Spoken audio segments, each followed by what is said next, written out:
नमस्कार मित्रों, एक बुजुर्ग दरिया के किनारे पर जा रहे थे। एक जगह देखा कि दरिया की सतह से एक कछुआ निकला और पानी के किनारे पर आ गया। उसी किनारे से एक बड़े ही जहरीले बिच्छू ने दरिया के अंदर छलांग लगाई और कछुए की पीठ पर सवार हो गया। कछुए ने तैरना शुरू कर दिया। वह बुजुर्ग बड़े हैरान हुए। उन्होंने उस कछुए का पीछा करने की ठान ली, इसलिए दरिया में तैरकर उस कछुए का पीछा किया। वह कछुआ दरिया के दूसरे किनारे पर जाकर रुक गया और बिच्छू उसकी पीठ से छलांग लगाकर दूसरे किनारे पर चढ़ गया और आगे चलना शुरू कर दिया। वह बुजुर्ग भी उसके पीछे चलते रहे। आगे जाकर देखा कि जिस तरफ बिच्छू जा रहा था उसके रास्ते में एक भगवान का भक्त ध्यान साधना में आंखें बंद करके भगवान की भक्ति कर रहा था।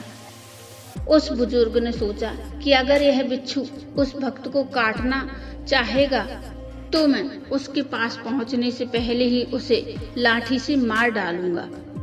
लेकिन वह कुछ कदम आगे बढ़े ही थे कि उन्होंने देखा कि दूसरी तरफ से एक काला जहरीला सांप तेजी से उस भक्त को डसने के लिए आगे बढ़ रहा था। इतने में बिच्छू भी वहां पहुंच गया।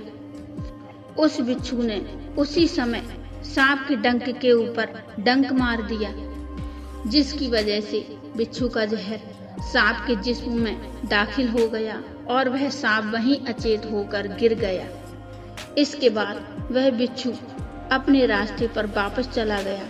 थोड़ी देर बाद जब वह भक्त उठा तब उस बुजुर्ग ने उसे बताया कि भगवान ने उसकी रक्षा के लिए कैसे उस कछुए को दरिया के किनारे लाया, फिर कैसे उस बिच्छू को कछुए की पीठ पर बैठाकर सांप से तेरी रक्षा के लिए भेजा।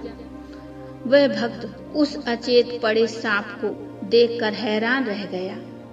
उसकी आंखों से आंसू निकल आए और वह आंखें बंद करके प्रभु को याद करके उनका धन्यवाद करने लगा।